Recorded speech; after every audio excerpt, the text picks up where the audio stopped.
I killed over 250 vaporizers to find the best way to take them down, and the biggest thing I learned is this: most players are aiming at the wrong parts. In this guide I show you how to crash vaporizers with 3 well-placed Jupiter or Hullcracker shots, how the shield actually works, which hitboxes are armored, soft or weak spots, which guns are best, and how to set up Wolfpack and deadline kills. The Vaporizer has 1500 HP, which is 400 more than the Rocketeer. It also has an energy shield that blocks all damage while it's active. And on top of that, the Vaporizer does not just have 4 thrusters, it actually has 8. Each corner has 2 thrusters, so even if you break one, the second one can still keep it level. That is why a lot of people say going for the thrusters is pointless. But after testing this, I think that advice is wrong. The 2 thrusters in each Vaporizer corner have less HP combined than one Rocketeer thruster. A Rocketeer thruster takes around 29 burletta shots to break, which means it has 350 to 360 HP. A Vaporizer thruster only took 11 burletta shots, which puts it at around 130 HP. So 2 Vaporizer thrusters in one corner are around 260 HP combined, about 100 HP less than one Rocketeer thruster. And the difference gets even bigger because of the armor around them. Rocketeer propellers are covered in heavy armor, so until those armor plates break, you are not really damaging the Rocketeer itself. Vaporizer thrusters are different. The cover around them is soft, it breaks easily even with light ammo, and while shooting it you still deal 100% damage to the Vaporizer. That is why the thruster shots are much better than they look. With Jupiter or Hullcracker you only need around 3 well-placed shots to break both thrusters in one corner. But you are not just breaking thrusters, you are also dealing huge damage with every shot. With Hullcracker I often get around 350 damage or 700 XP per shot, with my highest hit being 773 XP. The sweet spot seems to be the lower part of the thrusters. Jupiter also does huge damage to the thruster area, especially if you line up the front and back thrusters. In the base case, the Jupiter can pierce through 4 thrusters, 2 in the front and 2 in the back, dealing up to 519 XP or around 260 damage in one shot. The reason Jupiter and Hullcracker are so good here is simple. The corner is full of good hitboxes. You have 2 thrusters that take 120% damage, soft cover that takes 100%, and the side where the thrust is attached to is also soft, so Hullcracker can splash multiple useful parts at once, while Jupiter can pierce through several of them. Destroying both thrusters in one corner is usually enough to make the Vaporizer crash. Sometimes it crashes right away, sometimes it flies around for a few seconds trying to stay stable before it eventually goes down. You can wait for it to crash, but if you want to force it, shoot the thrusters in another corner too. That guarantees the crash. So should you always aim for the thrusters? No, that would be too simple. The Vaporizer moves more than a Rocketeer and its thrusters are smaller. If it is flying around like a maniac, just get reliable hits into the body instead of missing one thruster shot after another. But if the Vaporizer is hovering or moving slowly, definitely go for the thrusters. There is one big trick that makes the Vaporizer hover more often. Break line of sight. Stay behind cover, peek out to shoot, then get behind into cover quickly, even when the shield is up. If the Vaporizer does not know exactly where you are, it often switches into a slower hover, and that makes the thrusters much easier to hit. The best cover is a building with at least 2 doors or windows, because you can peek from one side, disappear, then peek from another angle. If that is not possible, a small building, a column or a large vehicle can also work, as long as it's tall enough for you to circle around it without getting spotted. A building with only one door or window is much worse, because the Vaporizer can just watch that exit and set it on fire. A barricade can help a little in that situation, but the worst place to fight a Vaporizer is still the open. If you are stuck in the open, that is where Wolfpack is your best option, because you need to kill it fast. But if you have cover, use the cover. Hide, break line of sight, make the Vaporizer hover, and then punish the thrusters. Accurate guns like Renegade, Arpeggio, Anvil, Aphelion or Osprey can work well. Even a light ammo pistol like Beretta can technically break thrusters, but it's just not accurate enough to be a good solution in real fights. Osprey only needs around 5 to 6 shots to break both thrusters in one corner, but nothing comes close to the Hullcracker or Jupiter. Hullcracker deals more damage, but it's harder to aim. I usually prefer Jupiter because Vaporizer chassis drop energy ammo, and in many Vaporizer fights you actually leave with more ammo than you used. Jupiter and Hullcracker also have another advantage. They interact very well with the Vaporizer shield. The Vaporizer shield goes up if you throw something at it. A seeker grenade, light impact grenades, crude explosive, or even a volcanic rock. The other way to trigger the shield is to hit the Vaporizer for at least 120 damage or 240 XP in one shot.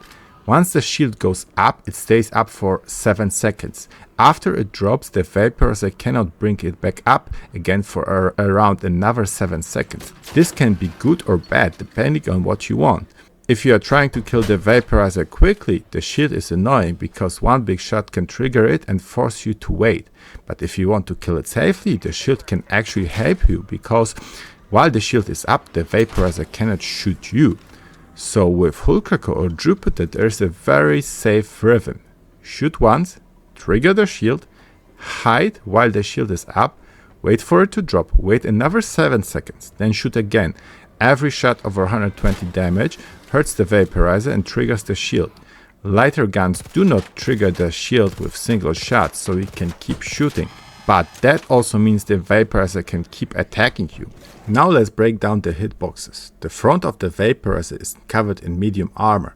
Light ammo does not damage it. Medium ammo does only 10% normal damage. Heavy ammo does 60% normal damage.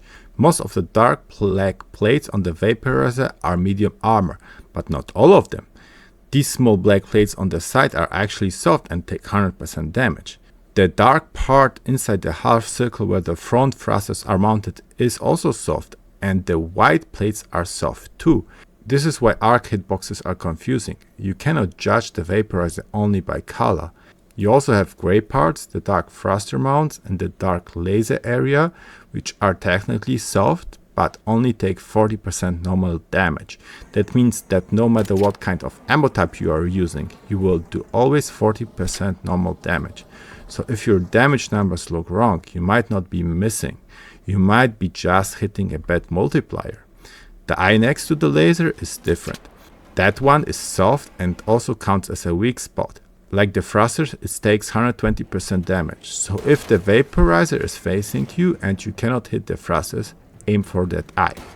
The highest normal damage multiplier is the core. The core takes 150% damage, but it is hidden behind an armor plate. Energy and heavy ammo break this plate quickly, but there is one important detail. When the core plate first partially breaks and shows a hole, that is just a visual. The armor plate is still covering the core. You need to fully break it off before the core is actually exposed. Shooting the core makes the most sense with Equalizer, Dolobra and Jupiter. As I showed in my legendary weapons video, those weapons do 225% normal damage to cores. But with Jupiter you often still get better damage by shooting the thrusters, and the core is not always easy to hit on a fast moving Vaporizer flying above you. If you miss and hit the core armor plates from a bad angle, Jupiter will only do 24 damage or 48 HP per shot. From my testing, hitting the Vaporizer's main body from the side is actually better with Jupiter than hitting it from the front, but you usually only get a clean side profile when the Vaporizer is fighting another raider. The fastest way to kill a Vaporizer is usually Wolfpack, but you need to set it up properly. If you throw a Wolfpack straight away, the Vaporizer will pull up its shield right before the Seekers hit, and you will do 0 damage. So first you need to bait the shield, wait for it to drop, and then throw the Wolfpack during the window when the shield cannot come back up. The standard method is to throw a light impact grenade or a crude explosive to trigger the shield. Any throwable item can do it. That works, but if you have Hullcracker or Jupiter, I prefer shooting the thruster area instead. A shot over 120 damage will trigger the shield, and unlike a random throwable, the shot also damages the Vaporizer. In one of my clips, the Hullcracker Shield Bait Shot did 773 XP or 386 damage before the Wolfpack even came in. That extra damage matters because Wolfpacks do not always do the full 1500 damage needed to kill a full HP Vaporizer. One trick is to throw the Wolfpack high so fewer seekers hit the front armor parts. But the biggest problem is target selection. If there are other arcs nearby, some of the Wolfpack seekers can fly away from the Vaporizer and hit them instead. In one test I peeked from behind a wall and did not know there were arcs to my left, so many seekers targeted them and the Wolfpack only did around 500 damage to the Vaporizer. So if you want a clean Wolfpack one shot, get high ground and make sure the Wolfpack can only target the Vaporizer. Another fast method is snap hook plus deadline. From my testing, it works best from the front when the Vaporizer is flying towards you. In that situation, it's not too hard to snap hook onto it, place a deadline, and then, ideally with a powered descender, get back to the ground safely. But I would not call this a farming strategy. Snap hook range is short and in a lot of attempts you just spend time waiting for the Vaporizer to come close enough. It is cool and it makes good clips, but if you want the most Vaporizer kills on close scrutiny, I would not rely on this method. Hornet drivers can also kill a Vaporizer if it crashes into trees or buildings, but they are too inconsistent to be worth building your strategy around. Another cool but inconsistent method is to use the knockback effect of the Aphelion to flip the Vaporizer and crash it into trees or buildings. Most of the time it doesn't work, but when it does, it's worth the few minutes of failed attempts. One quick farming note, they drop energy ammo and Vaporizer Regulators. And Regulators are very stash efficient because they stack up to 3. One full stack is worth 18,000, which is the highest value for any ARC parts and especially important since the new trader sells BPs for 1 million or outfits for 500k. And if you don't want to fight Vaporizers, you can also find Regulators in couriers.